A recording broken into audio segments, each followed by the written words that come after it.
이거는 이제 아직 치매가 발현되기 전에 우리가 예방할 수 있는 방법이니까 생활 습관을 개선해야 돼요. 식이요법으로는 마그네슘이 풍부한 음식, 그리고 질산염이 풍부한 음식, 여러분의 뇌혈류 향상에 도움이 될 것 같습니다.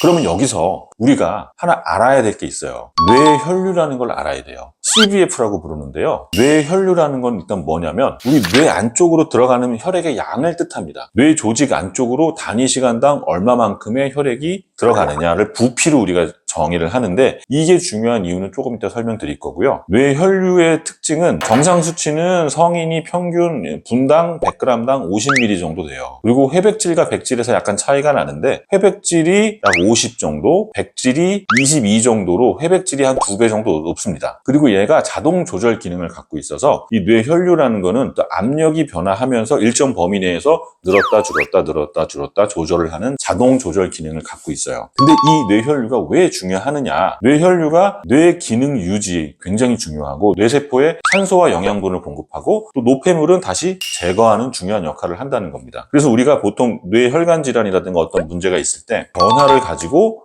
진단에 활용하는 경우도 있고, 뇌졸중과 치매의 조기 진단에 활용될 수 있기 때문에 뇌혈류에 대한 얘기를 갑자기 드리는 거예요. 그래서 이런 뇌혈류를 모니터링을 하면서 우리 치매가 올 것이냐, 조기 치매에 해당되느냐, 아니면 뇌혈관 질환의 위험성이 있느냐 등등을 계산을 하고 우리가 예방을 할 수 있는 일이 생기는 겁니다. 그렇다면 이 뇌혈류 감소가 알츠하이머 병에 어떤 영향을 미치는지를 알아봐야 될 거 아니에요? 자, 이 그림 보시면 이 빨간 건 동맥이고요. 여기 이제 모세혈관이 있고 이쪽이 뇌 조직이 되겠죠. 뇌세포들. 그리고 뇌 안에 있는 정맥이 되겠어요. 동맥에서 뇌세포로 혈액을 공급을 하고, 이게 정맥을 통해서 잘 빠져나가야만 원활하게 산소 공급과 영양분이 공급이 되고 노폐물들은 바깥으로 빠져나갈 겁니다. 그런데요, 알츠하이머 병을 앓고 있는 환자들한테서 검사를 해봤더니 이쪽으로 가면 뇌혈류가 감소하는 거거든요. 뇌혈류가 감소를 하게 되면 인지 기능도 함께 감소를 하는 걸 발견을 해요. 그러니까 뇌혈류 양이 결국엔 알츠하이머 환자에게 큰 영향을 미친다는 겁니다.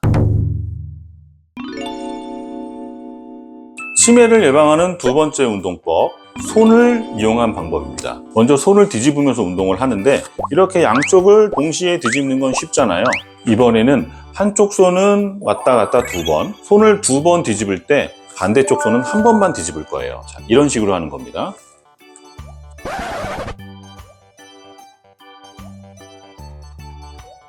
반대쪽도 여기를 2번 뒤집을 때 얘는 1번만 뒤집는 거죠.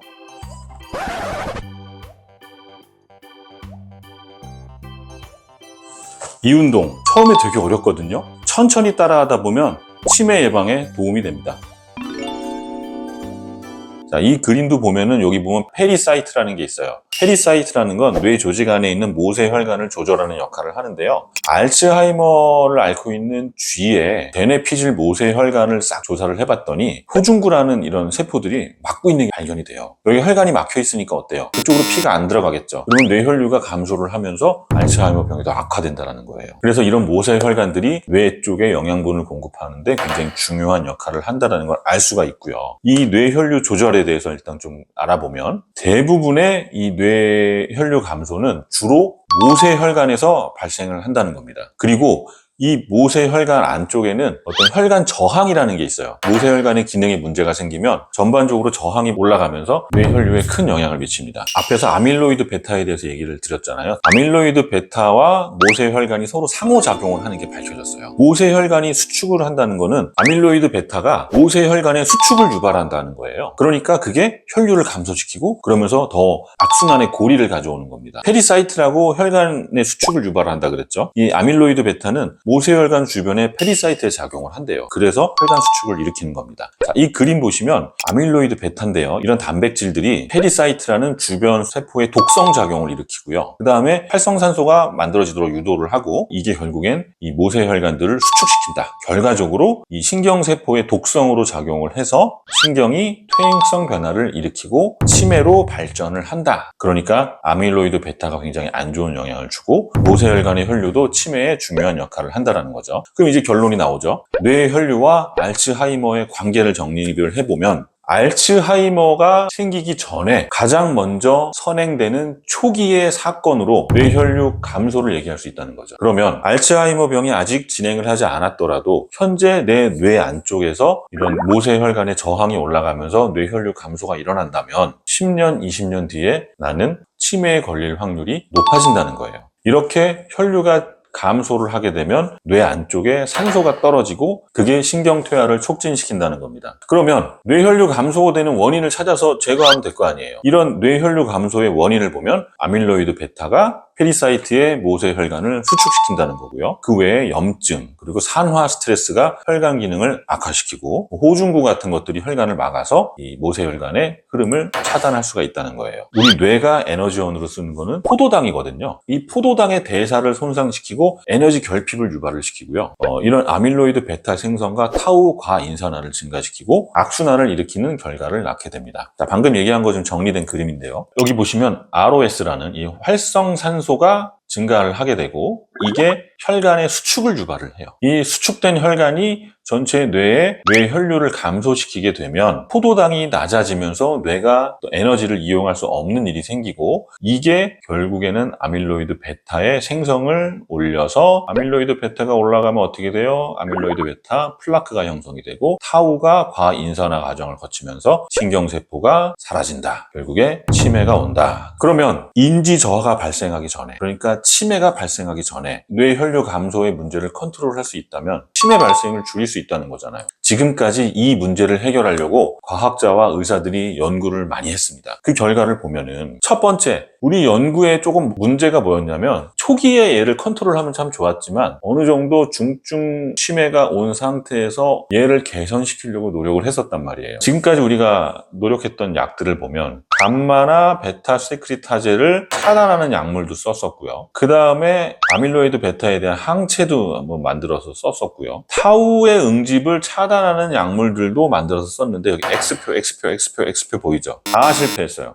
왜 실패했느냐? 이미 신경세포가 손상이 된 상태에서 이거를 살리기는 정말 어렵다는 거죠. 그러면 이제 조금 개념을 바꿔서 신경세포가 손상되기 전에 이런 초기 단계에 뇌혈류가 감소되는 거를 미리 검진을 통해서 확인할 수 있다면 뇌세포가 망가지는 거를 막을 수 있지 않느냐 해서 요즘에는 이쪽에 이제 관심을 두고 있습니다. 그래서 조기에 이 뇌혈류량이 줄어드는 것을 발견을 하기 위해서 뭐 MRI를 통해서 뇌세포가 하얗게 보이는 부위들이 이제 피가 잘 안 통해서 이렇게 된 거거든요. 이런 걸 좀 확인을 하려는 노력들을 하고 뇌척수액 검사를 통해서 확인하기도 하고요. 망막 검사를 통해서 확인하기도 합니다. 제가 하는 방법은 경동맥 초음파 같은 걸 통해서 뇌로 올라가는 혈류가 원활한지 속도가 너무 빠르지는 않는지 어떤 플라크가 꼈는지 동맥경화가 진행되고 있는지를 확인을 해서 뇌혈류가 현재 어떤 상태인지 그리고 치매 위험도가 어느 정도 되는지를 확인을 해서 미리 대비를 하는 치료들을 하고 있어요. 치매 예방은 뇌혈류 확인부터입니다. 그래서 뇌혈류를 증가시키기 위해서 노력을 해야 돼요. 그럼 우리는 어떻게 해야 되느냐? 생활 습관을 개선해야 돼요. 예를 들어 운동을 열심히 해야 됩니다. 적어도 일주일에 한 3번에서 4번 정도는 30분 이상 유산소 운동 해주시는 게 좋아요. 유산소 운동으로는 뭐 걷기도 있고 수영 같은 것들이 있겠죠. 스쿼트 같은 하체 운동도요. 뇌혈류를 증가시키는 걸로 돼 있으니까 꼭 하체 운동 함께 하셔야 됩니다. 생활 습관 개선으로는 일단 수분을 많이 먹어야 돼요.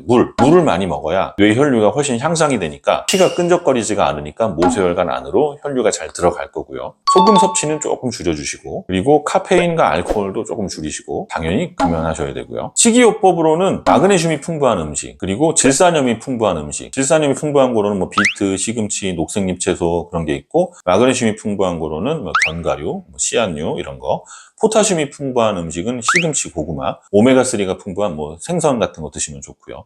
스트레스 관리 잘 하셔야 돼요. 스트레스가 만병의 근원이잖아요. 명상 하루에 한 5분 정도 그리고 잠 잘 주무시는 게 이런 뇌혈류 증가를 시키는데 좋은 생활 습관입니다. 뇌혈류에 좋은 음식 조금 전에 설명드렸는데 조금 자세하게 드리면요. 일단은 고등어, 연어 같이 오메가3가 풍부한 생선류 드시는 게 좋고, 생선 드시기 어려우면 영양제로 나온 것들이라도 좀 찾아서 오메가3가 풍부한 식사를 하시는 게 좋아요. 이 오메가3가 우리 몸에 좋은 이유가 혈액의 흐름을 좀 원활하게 해주고 염증을 줄여주기 때문에 뇌혈류 개선에 굉장히 큰 도움이 되고, 하루에 한 두세 번 정도 생선 3분의 1에서 반 토막 정도 드시면 될 것 같아요. 너무 많이 드시면 또 중금속의 우려가 있으니까 그 정도 드시는 게 좋고, 그 다음에 블루베리라든가 라즈베리, 딸기 같은 게 안토시아닌 같은 항산화 물질이 풍부하기 때문에 혈관 건강에 굉장히 도움이 된다고 합니다. 시금치, 케일 같은 녹색잎 채소 아까 말씀드렸죠. 질산염이 풍부하기 때문에 혈관을 확장시키고 혈압을 낮춰서 뇌혈류를 증가시킨다고 해서 시금치, 케일 같은 거 드시면 뇌혈류에 큰 도움이 될 것 같습니다. 그러면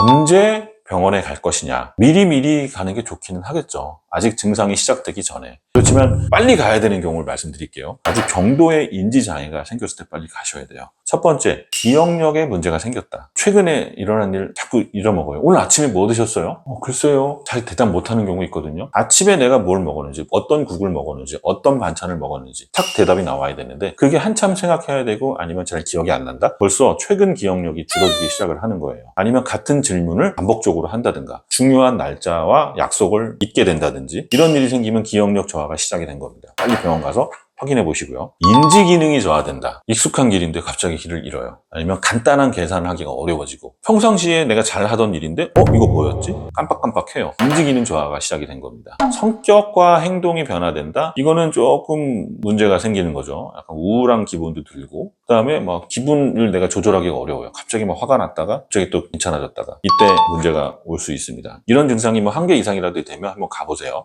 본인은 모르는 경우가 있어요. 가족분들은 옆에서 느낄 수가 있습니다. 가족분들이 이제 병원 한번 가보세요 라고 할 때 되게 기분 나쁘거든요, 내 입장에서. 아니, 나 멀쩡한데 무슨 병원 가서 치매 검사를 해. 말도 안 돼 라고 생각하시지만, 가족분들이 그렇게 얘기한다는 건 뭔가 내 행동에 변화가 생긴 거예요. 그러니까 너무 기분 나빠하지 마시고, 지금 검사를 해서 예방을 하면 오늘이 가장 빠른 날이니까 너무 기분 나빠하지 마시고 그냥 건강검진 받는다 생각하시고 병원을 가보시는 게 좋을 것 같습니다. 자, 오늘 치매에 대해서 얘기를 드렸고, 치매의 가장 초기에 나타나는 변화는 뇌혈류 저하다. 그리고 그걸 해결할 수 있는 여러 가지 생활 습관에 대해서 설명드렸는데요. 오늘 내용 마음에 드셨다면 구독과 좋아요, 알림 설정 부탁드립니다. 감사합니다.